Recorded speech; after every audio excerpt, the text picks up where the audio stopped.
wow đây liền cọp seri xiêm riệp dơ mà đó là nè đã mày lại bữa chơi lụa tí ăn này liền cướp tất mong này wow my god first day back on service there's a big rain coming right now my goodness woohoo yeah whoa my god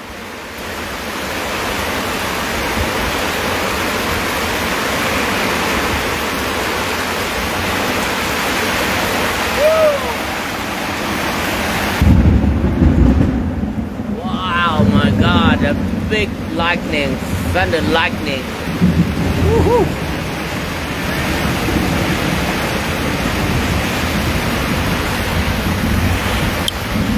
wow, we're shaking that plane. This crazy rain, hey. Yeah. Look at the water right on the road, got it flooding now. Whoa.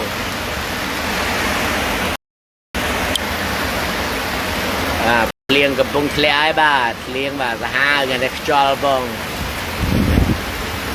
Lời đấy ta chụp nôn đi đó, tam plane một cái lạnh nhâm lũ đây bà. Thực lịch đó đây đó, cặp seri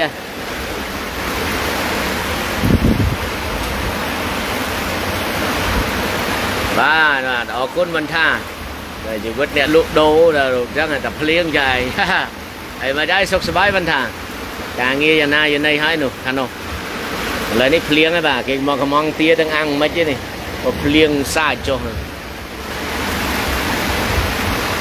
nơi sau pram này kêu lúa ban prample này nơi sau pram thiệt làm ấy cho mới cái răng liên ấy cái máu mà lấy nếu mà cái món mình đang được cắp mấy chiếc bộ liên khang về chứ rồi cắp ọt cán ăn ọt cán nhưng mà liên là lịch plei vào đấy nè nỉ plei tất chấp đam lao ra lơ nè nè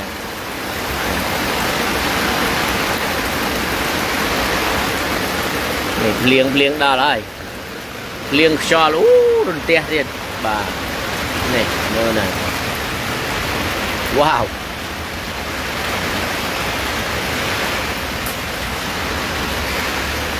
bà nơi Siem Reap còn thà nơi Siem Reap à nếu bằng lụa tía này nơi hang nhóm mà tam plei lụa tam đòn plei bà cái lụa mà hộp tam trên trăm plei á là street food bà này này là nơi cho plei nó mua làn lịch lịch tây chơi vừa nàyฉัน luôn tập plei nó đầy cu này lụa chết nhóm nó gọi là nghi ai còn lụa mì trà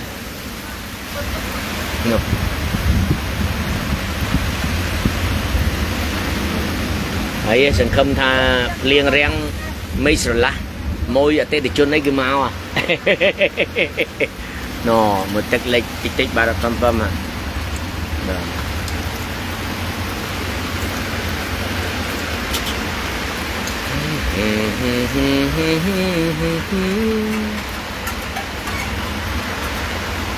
ủa senang ấy chân đi tao nó ọt liền ha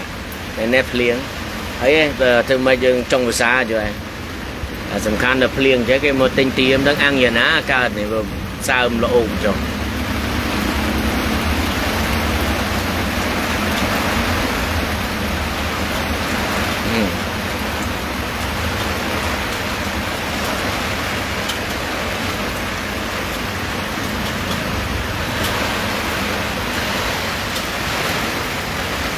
mình là ngất nhà bà